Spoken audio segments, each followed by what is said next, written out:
السلام علیکم ورحمۃ اللہ وبرکاتہ۔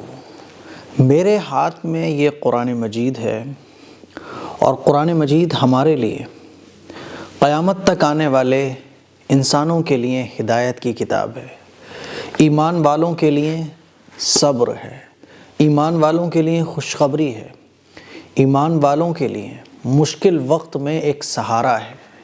میرے عزیز بھائیوں، میری بہنوں، جس طرح کے حالات اس وقت ہمارے سامنے ہیں تو ایک بے چینی مسلمانوں کے اندر دیکھنے کو مل رہی ہے۔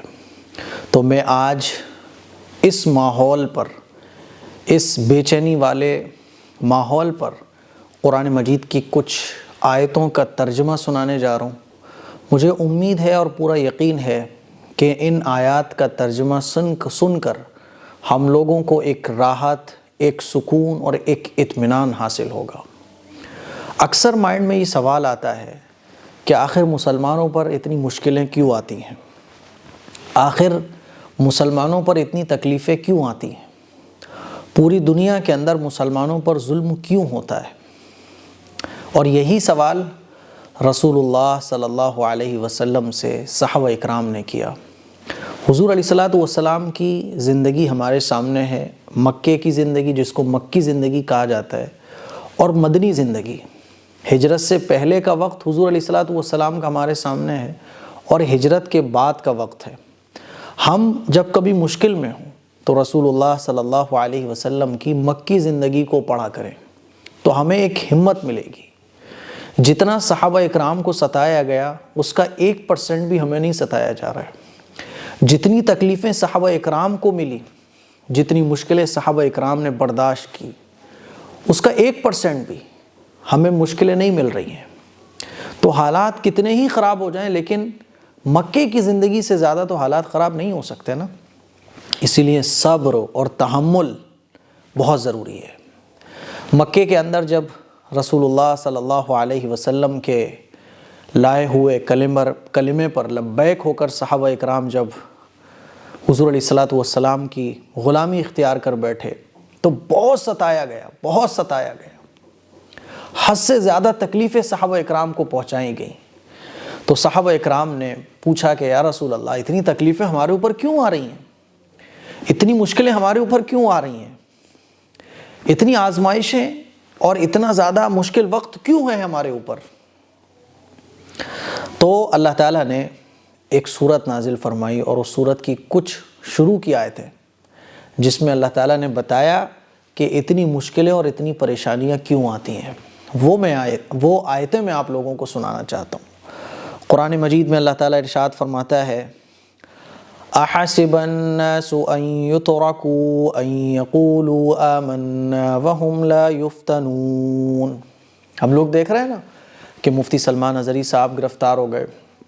اس سے پہلے جو ہے وہ ایک بڑے عالم دین مبلغ حضرت مولانا کلیم صدیقی صاحب دامت برکاتہم العالیہ گرفتار ہوئے۔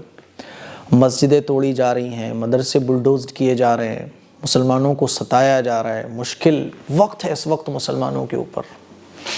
کیوں ہے یہ مشکل وقت؟ اللہ سے ہم پوچھتے ہیں، اللہ یہ مشکل وقت کیوں ہے؟ تو یہ آیتیں قیامت تک آنے والے مسلمانوں کو ایک ہمت دیتی ہیں، ان کو ایک سہارا دیتی ہیں۔ اسی لیے تو کہا گیا نا، قرآن پڑھنا چاہیے، قرآن پڑھنے کی عادت بنانا چاہیے۔ بڑی عجیب بات ہے کہ جتنا ہم سوشل میڈیا پر ایکٹیو رہتے ہیں، سوشل میڈیا پر ہی ہماری ساری دینداری ہے، سارے پروٹیسٹ، ساری سچائی کی باتیں ہماری سوشل میڈیا پر ہیں۔ بس جتنا ہم سوشل میڈیا پر ایکٹیو ہیں اتنا اگر ہم اللہ کے سامنے ایکٹیو ہو جائیں نا تو یہ مشکلیں بڑی آسان ہو جائیں۔ ان مشکلوں پر صبر کرنا ہمارے اندر آ جائے گا، ان مشکلوں کا مقابلہ کرنا، صحابہ اکرام کے جیسا ایمان آ جائے گا۔ لیکن افسوس کی بات ہے کہ ہم آج بھی آپ دیکھیں فجر کی نماز میں مسجدیں خالی ہیں، ویران ہیں۔ تہجد کب سے نہیں پڑھی نہیں معلوم، قرآن کب سے کھول کر نہیں دیکھا نہیں معلوم۔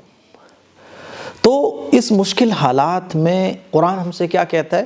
احسب الناس ان يتركوا ان يقولوا آمنا وهم لا يفتنون۔ صحابہ اکرام نے پوچھا، یا رسول اللہ یہ مشکلیں ہمارے اوپر کیوں آ رہی ہیں؟ یہ مشکلیں کیوں ہیں اتنی زیادہ؟ تو اللہ تعالیٰ نے آیتیں نازل فرمائیں، کیا لوگوں نے یہ گمان کر رکھا ہے کہ ان کے صرف اس دعوے پر کہ ہم ایمان لائے ہیں، ہم انہیں بغیر آزمائے ہوئے چھوڑ دیں گے؟ اللہ نے کلیئر کر دیا کہ جو ایمان والا ہوگا اس پر آزمائشیں آئیں گی۔ اسی لیے اللہ کے نبی صلی اللہ علیہ وسلم نے ارشاد فرمایا، اشد الناس بلاء الانبیاء ثم امثل فامثل، کہ سب سے زیادہ آزمائشیں پیغمبروں کے اوپر آتی ہیں، اور پیغمبروں سے جو جتنا قریب ہوتا ہے اس کے اوپر اتنی آزمائشیں آتی ہیں۔ تو جو جتنا پیغمبر سے قریب ہوگا، تو ظاہر ہے کوئی بھی آپ علیہ الصلوۃ والسلام کا امتی ہے تو وہ پیغمبر سے قریب ہے، تو آزمائشیں تو آئیں گی۔ اور اللہ نے قرآن میں فرما دیا، کیا لوگ یہ گمان رکھتے ہیں، یعنی ہم مسلمان کیا یہ گمان رکھتے ہیں کہ بس ہم ایمان لے آئے، ہم مسلمان ہو گئے، اتنا کہہ کے ہماری جان چھوٹ جائے گی؟ نہیں نہیں، اللہ فرماتا ہے ہم انہیں بغیر آزمائے ہوئے نہیں چھوڑیں گے۔ کیا لوگ یہ سمجھتے ہیں کہ صرف ایمان لانے پر ہی ہم ان کو بغیر آزمائے چھوڑ دیں گے؟ نہیں، پتہ یہ چلا کہ آزمائش ہوگی۔ یہ جو مشکل وقت ہے یہ آزمائش ہے، اور یہ آزمائشیں ایمان والوں پر قیامت تک جتنے بھی مسلمان آئیں گے، آزمائشیں سب پر آئیں گی۔ آپ علیہ الصلوۃ والسلام کی اگر آپ مکی زندگی پڑھیں گے نا تو آپ کو پتہ چلے گا کہ کتنی آزمائشیں صحابہ اکرام پر، ایمان والوں پر آئیں۔ تو پتہ یہ چلا کہ یہ آزمائش ہے، اور ایمان والے کی زندگی آزمائشوں میں ہی رہتی ہے۔ آگے دیکھیے اب یہ آزمائشیں کیوں آئیں گی؟ وَلَقَدْ فَتَنَّ الَّذِينَ مِن قَبْلِهِمْ فَلَيَعْلَمَنَّ اللَّهُ الَّذِينَ صَدَقُوا وَلَيَعْلَمَنَّ الْكَاذِبِينَ۔ اللہ فرماتا ہے ان سے اگلوں کو بھی ہم نے خوب جانچا، یعنی صحابہ اکرام سے پہلے جتنے پیغمبر آئے، ان پیغمبروں پر ایمان لانے والے جتنے بھی مسلمان تھے، تو جتنے بھی اگلے لوگ گزرے ہیں، جتنے بھی لوگ ایمان والے، سب کو ہم نے جانچا۔ آپ تاریخ کو پڑھیں گے تو آپ کو پتہ چلے گا کہ پچھلے پیغمبروں کو تو ان کی قوموں نے، ظالموں نے، کمینوں قسم کے لوگوں نے پیغمبروں کو قتل تک کر دیا، عجیب و غریب مطالبے پیغمبروں سے کیے۔ اور آپ دیکھیں فرعون نے کتنا ستایا، کتنا ظلم اٹھایا، نمرود نے کتنا ظلم اٹھایا، حضور علیہ الصلوۃ والسلام کے زمانے میں صحابہ اکرام پر کتنا ظلم اٹھایا گیا، لیکن یہ ظلم صحابہ اکرام نے برداشت کیا۔ تو پتہ ہی چلا کہ ظلم و زیادتی ہوگی، برداشت کرنا ہے اور اللہ کے دین پر جمے رہنا ہے۔ اللہ فرماتا ہے ان سے اگلوں کو بھی ہم نے خوب جانچا، یقیناً اللہ تعالیٰ انہیں بھی جان لے گا جو سچ کہتے ہیں، اور انہیں بھی معلوم کر لے گا جو جھوٹے ہیں۔ یہ آزمائشیں کیوں ہوتی ہیں؟ یہ اس لیے ہوتی ہیں تاکہ ایمان والے الگ، منافق الگ، غیر ایمان والے الگ۔ تو یہ آزمائشیں ہوتی رہتی ہیں، دنیا دار الامتحان ہے۔ سمجھ رہے ہیں بات کو میرے عزیز بھائیوں؟ پھر اللہ تعالیٰ آگے فرماتا ہے ام حسب الذین یعملون السیئات ان یسبقونا ساء ما یحکمون، کیا جو لوگ برائیاں کر رہے ہیں انہوں نے یہ سمجھ رکھا ہے کہ وہ ہمارے قابو سے باہر ہو جائیں گے؟ یہ لوگ کیسی بری تجویز کر رہے ہیں کہ جو برائیاں کر رہے ہیں وہ یہ سوچ رہے ہیں کہ وہ اللہ کے قابو سے باہر ہو گئے۔ نہیں، یہ ایک آزمائش ہے۔ تو میرے عزیز بھائیوں، میری بہنوں، یہ چند آیتوں کا ترجمہ سنا کر میں آپ کو یہ بتانا چاہ رہا ہوں کہ یہ آزمائش آئے گی۔ اور ایک قرآن مجید میں ایک دوسری جگہ اللہ تعالیٰ فرماتا ہے لَنَبْلُوَنَّكُمْ بِشَيْءٍ مِّنَ الْخَوْفِ وَالْجُوعِ وَنَقْصٍ مِّنَ الْأَمْوَالِ وَالْأَنفُسِ وَالثَّمَرَاتِ۔ اللہ فرماتا ہے کہ ہم تمہیں آزمائیں گے، اور یہ آزمائش ڈیفرنٹ طریقے سے ہوگی۔ اللہ تعالیٰ کبھی جان کے ذریعے آزمائے گا، کوئی بڑی بیماری لگ گئی تو آزمائش چل رہی ہے، کبھی اولاد کے ذریعے اللہ آزمائے گا، کبھی جان اور مال میں نقصان کر کے اللہ آزمائے گا۔ تو آزمائشیں میرے عزیز بھائیوں، میری بہنوں، ایمان والوں پر آئیں گی۔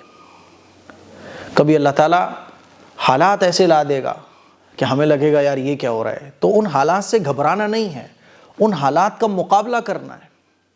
اور وہ کیسے کر رہے ہیں؟ جیسے صحابہ اکرام نے مکی زندگی میں رسول اللہ صلی اللہ علیہ وسلم کے ساتھ کیا۔ مکی زندگی، حضور علیہ الصلوۃ والسلام کی مکے کی زندگی ہمارے لیے نمونہ ہے۔ مکے کی زندگی میں بہت آزمائشیں صحابہ اکرام پر آئیں، لیکن صحابہ اکرام نے دین ایمان کو نہیں چھوڑا۔ اسی لیے جیسے حالات اس وقت ہمارے اوپر آ رہے ہیں، جیسے مشکلیں ہمارے اوپر آ رہی ہیں، دین اسلام کو مضبوطی سے ہمیں پکڑے رہنا ہے، دین اسلام کو نہیں چھوڑنا۔ جان کا نقصان ہو برداشت ہے، مال کا نقصان ہو برداشت ہے، اولاد کا نقصان ہو برداشت ہے، فاقے کرنے پڑیں برداشت ہے، لیکن دین اسلام سے ہم سمجھوتا نہیں کریں گے۔ پہلی چیز بہت ضروری ہے۔ دوسری چیز کہ ہم اپنے آپ کو مضبوط بنائیں۔ رسول اللہ صلی اللہ علیہ وسلم نے مکی زندگی میں صبر کیا، اور صبر کرنے کے ساتھ ساتھ سیاست میں حضور علیہ السلام نے اپنے صحابہ کو بھی آگے بڑھایا، خود بھی آگے بڑھے، ایجوکیشن میں آگے بڑھے۔ حضور علیہ السلام نے دین پھیلایا، صحابہ اکرام کو دین سکھایا۔ صحابہ اکرام کو جہاں لگا کہ یہ زبان اور سیکھنا چاہیے، صحابہ اکرام نے دنیا کا بھی علم حاصل کیا۔ دین کے علم میں بھی صحابہ اکرام آگے تھے، اور دنیا کے علم میں بھی صحابہ اکرام آگے تھے۔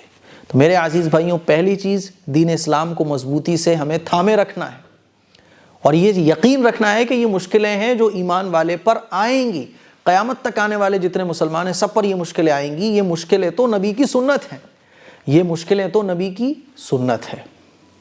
اللہ جس سے پیار کرتا ہے ان پر مشکلیں آتی ہیں، کیونکہ دنیا دارالامتحان ہے، آخرت میں مزے ملیں گے انشاءاللہ۔ دوسرا کام کہ اپنے آپ کو آگے بڑھانا ہے، دین کے علم میں بھی اور دنیا کے علم میں بھی۔ سیاست میں اپنے آپ کو آگے بڑھانا ہے۔ سیاست میں جب تک مسلمانوں کی پکڑ مضبوط نہیں ہوگی آپ آگے نہیں بڑھ سکتے، اس لیے سیاست میں آگے بڑھنا یہ بہت ضروری ہے۔ چوتھی چیز، مسلمانوں کو اتحاد اور اتفاق، اللہ کی رسی کو مضبوطی سے پکڑ لو۔ قرآن میں اللہ تعالیٰ ارشاد فرماتا ہے اللہ کی رسی کو مضبوطی سے پکڑ لو اور ایک جان بن جاؤ بس۔ تو اتحاد اور اتفاق، یہ کچھ باتیں تھیں میرے ذہن میں جو میں نے سوچا کہ آپ لوگوں سے شیئر کی جائیں۔ مجھے امید ہے کہ میری یہ باتیں آپ لوگوں کو بہت اچھے سے سمجھ آئی ہوں گی۔ اسی لیے ضرورت اس بات کی ہے کہ ہم اپنے ملک کی محبت میں، اپنے ملک کے لیے جہاں دنیا کا علم بھی حاصل کریں، دنیا کے علم میں خوب آگے بڑھیں، خوب آگے بڑھیں۔ جتنے بھی بڑی بڑی فیلڈز ہیں اس میں ہمارے بچے جانا چاہیے، جتنی بھی بڑی بڑی پوزیشن ہے اس پر ہمارے بچوں کو ہونا چاہیے، اور دین میں بھی آگے بڑھیں، ملت کو بھی مضبوط کریں اور ملک کو بھی مضبوط کریں۔